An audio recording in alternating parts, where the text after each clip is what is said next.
من أنا من أنا من أنا لولاكم كيفما حبكم كيفما هواكم من أنا من أنا من أنا.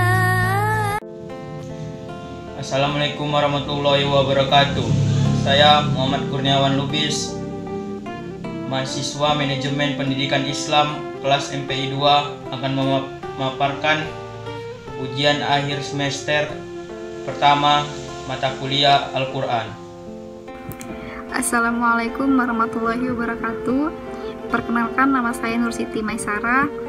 Nomor induk mahasiswa 0307202090 dari Fakultas Ilmu Tarbiyah dan Keguruan Manajemen Pendidikan Islam. Assalamualaikum warahmatullahi wabarakatuh. Perkenalkan, nama saya Nurana Dwina Bintang, kelas MPI 2, Prodi Manajemen Pendidikan Islam, Fakultas Ilmu Tarbiyah dan Keguruan, Universitas Islam Negeri Sumatera Utara. Baiklah, di sini saya akan memaparkan materi dari kelompok 6 yang berjudul Ayat Makkiyah dan Madaniyah. Al-Quran. Pengertian Al-Quran. Kata Al-Quran adalah bentuk masdar dari kata kerja, yaitu iqra, yang berarti bacaan. Al-Quran adalah isim masdar dengan arti isim maf'ul, yaitu yang dibaca. Karena Al-Quran harus dibaca dengan ibadah, baik pada sholat maupun di luar sholat. B. Penjelasan arti Al-Quran secara istilah. 1. Definisi kalam atau ucapan merupakan kelompok jenis yang meliputi segala kalam. 2. Belasan kata-kata. 3. Berdasarkan dengan definisi hanya kepada Nabi Muhammad SAW, tidak termasuk yang diturunkan kepada Nabi sebelumnya. 4. Batasan al-malabat bil tilamatihi, yang membacanya merupakan suatu ibadah. C. Tujuan Al-Quran diturunkan. 1. Petunjuk akidah dan kepercayaan yang harus dianut oleh manusia yang tersimpul dalam keimanan akan keesaan Allah. 2. Petunjuk mengenai akhlak yang murni dengan jalan menerangkan dengan norma-norma keagamaan dan susila yang harus diikuti oleh manusia. 3. Petunjuk mengenai syarat dan hukum dengan jalan menerangkan dasar hukum yang harus diikuti oleh manusia. D. Fungsi Al-Quran. 1. Pengganti kedudukan kitab-kitab suci sebelumnya. 2. Menjelaskan masalah yang pernah diperselisihkan oleh umat Islam. 3. Tuntutan serta hukum untuk menemui kehidupan. 4. Sebagai obat penawar atau syifa. Tempat turunnya Al-Quran. Al-Quran diturunkan pertama kali pada Nabi Muhammad SAW pada malam Senin 17 Ramadan bersamaan dengan 6 Agustus 610 Masehi. Menurut pendapat Al-Qudri dalam Tarikh Takhrij menetapkan bahwa lama tempo nuzul Quran adalah 22 tahun, 22 bulan, 22 hari. Al-Quran turun sekaligus dari Allah ke Lahul Mahfuz, yaitu suatu tempat yang merupakan catatan tentang segala ketentuan Allah. Al-Quran diturunkan Laut Al-Mahfuz ke Bait Al-Azza atau tempat berada di langit dunia. Al-Quran diturunkan dari Bait Al-Izza ke dalam hari Nabi melalui malaikat kecil dengan berangsur-angsur sesuai dengan kebutuhan. Saya Nur Siti Maisara ingin membahas materi dari kelompok 2, yaitu tentang Al-Quran. Al-Quran diturunkan melalui perantara malaikat Jibril yang menyampaikan langsung kepada Nabi Muhammad. Turunnya Al-Quran berlangsung selama 22 tahun, 2 bulan, dan 22 hari secara berangsur-angsur. Wahyu pertama yang turun adalah surat Al-A'la ketika Nabi Muhammad berusia 40 tahun pada tanggal 17 Ramadan di Gua Hira. Wahyu yang selanjutnya diturunkan jedanya selama 3 tahun, sedangkan terakhir wahyu Al-Quran turun yaitu pada tanggal 9 Zulhijjah tahun 10 Hijriah dengan surat Al-Maidah ayat 3. Adapun urutan ayat dan surat yang ada di dalam Al-Quran saat ini bukanlah berdasarkan diturunkannya ayat dan surat tersebut. Yang pertama, ayat pertama kali turun yang pertama surat Al-Alaq 1-5, yang kedua surat Al-Mudatsir, yang ketiga surat Al-Fatihah. Ayat yang terakhir turun yang pertama Quran surah Al-Maidah ayat 3, surat An-Nasr, dan Quran surah An-Nisa ayat 176. Adapun lokasi penurunannya dibagi menjadi 2, yaitu yang pertama di Mekah dengan jumlah 86 surat yang diturunkan selama 13 tahun dan digolongkan ke dalam surah Makkiyah.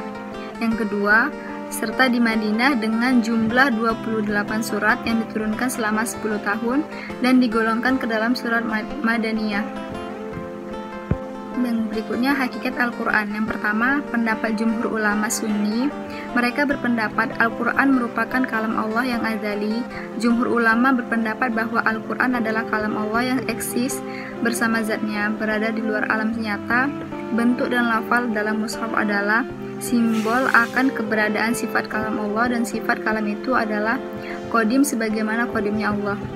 Yang kedua, pendapat kelompok ulama Mu'tazilah. Menurut hakikat ini, Al-Quran adalah makhluk. Pendapat ini beralasan kalau kalam itu qadim berarti ada sesuatu yang kalau kalam itu qadim berarti ada sesuatu yang qadim selain Allah.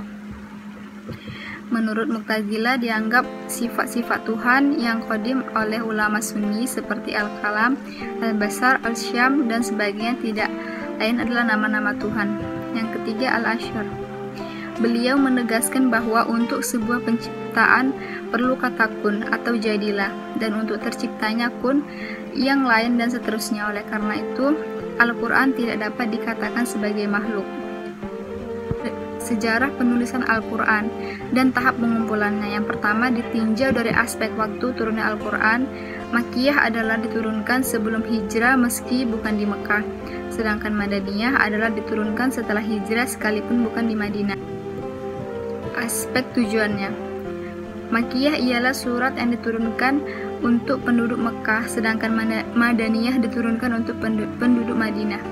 Tahap pertama dilakukan pada zaman Nabi Muhammad SAW. Pada zaman ini lebih banyak penyandaran pada hafalan daripada tulisan, dikarenakan yang pertama, banyaknya para sahabat yang mempunyai hafalan yang kuat. Yang kedua, sedikitnya para sahabat di zaman itu yang paham baca dan tulis kurangnya sarana. Yang ketiga, banyaknya jumlah para penghafal. Yang tahap kedua dilakukan pada masa Khalifah Abu Bakar As-Siddiq pada tahun 12 Hijriah, disebabkan karena pada saat perang Yamamah banyak dari kalangan Al-Qura yang terbunuh, maka saat itu Abu Bakar memerintahkan kepada Zaid bin Sabit untuk mengumpulkan Al-Quran agar tidak hilang. Assalamualaikum warahmatullahi wabarakatuh. Alhamdulillahirabbil alamin. Wassalatu wassalamu ala asrofil anbiya'i wal mursalin wa ala alihi wa ashabihi ajmain, amma ba'du. Pertama-tama marilah kita panjatkan puji dan syukur kita atas kehadirat Allah Subhanahu wa taala, di mana kita masih diberi kesehatan dan kesempatan. Salawat berangkaikan salam kita hadiahkan kepada Nabi Muhammad SAW. Allahumma sholli ala Sayyidina Muhammad. Baiklah, di sini saya akan memaparkan materi dari kelompok 6 yang berjudul Ayat Makkiyah dan Madaniyah. Pengertian ayat Makkiyah dan Madaniyah. Secara umum, ilmu Makkiyah dan Madaniyah diartikan dengan suatu ilmu yang membahas tentang ayat-ayat dan surat-surat yang diturunkan di Mekah dan Madinah. Menurut Al-Kahtan, perbedaan definisi Makkiyah dan Madaniyah dapat dilihat dalam beberapa teori. Yang pertama, berdasarkan masa turunnya. Yang kedua, berdasarkan lokasi tempat turunnya. Yang ketiga, berdasarkan orang-orang atau golongan yang menjadi sasaran. Ciri-ciri ayat atau surat Makkiyah. Yang pertama, mengandung lafaz sajadah. Yang kedua, mengandung lafaz kala disebutkan sebanyak 30 kali dalam 15 surat. Yang ketiga, dimulai dengan ya ayyuhan nas. Yang keempat, mengandung kisah para nabi dan umat terdahulu kecuali pada surah Al-Baqarah. Yang kelima, mengandung kisah Nabi Adam dan Iblis kecuali pada surah Al-Baqarah. Yang keenam, surah dan ayat dengan huruf singkatan seperti Alif Lam Mim, Alif Lam Ra, dan lain-lain kecuali pada surah Al-Baqarah dan Ali Imran.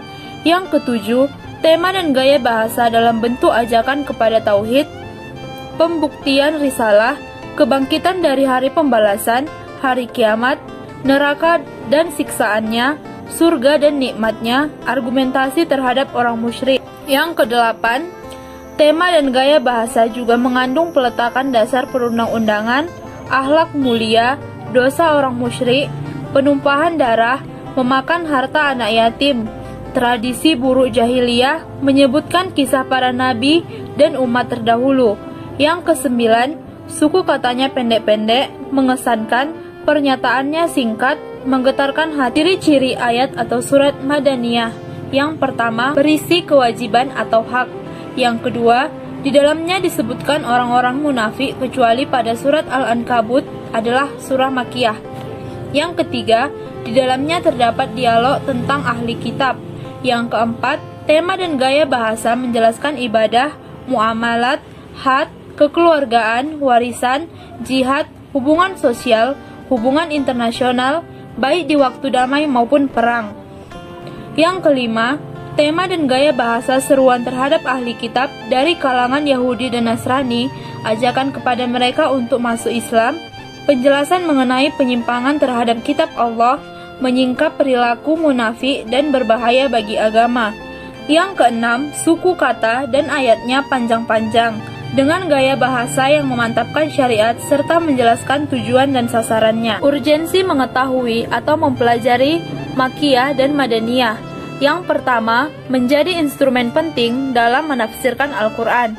Yang kedua, Makkiyah dan Madaniyah menjadi tempat bersejarah turunnya Al-Quran. Kemudian menjadi indikator mempertahankan sejarah dalam rangka pengetahuan pemahaman Al-Quran. Sekian penjelasan yang bisa saya sampaikan. Lebih dan kurangnya saya mohon ampun kepada Allah Subhanahu wa Ta'ala dan memohon maaf kepada ibu dosen dan teman-teman sekalian. Wabillahi taufiq wal hidayah. Wassalamualaikum warahmatullahi wabarakatuh.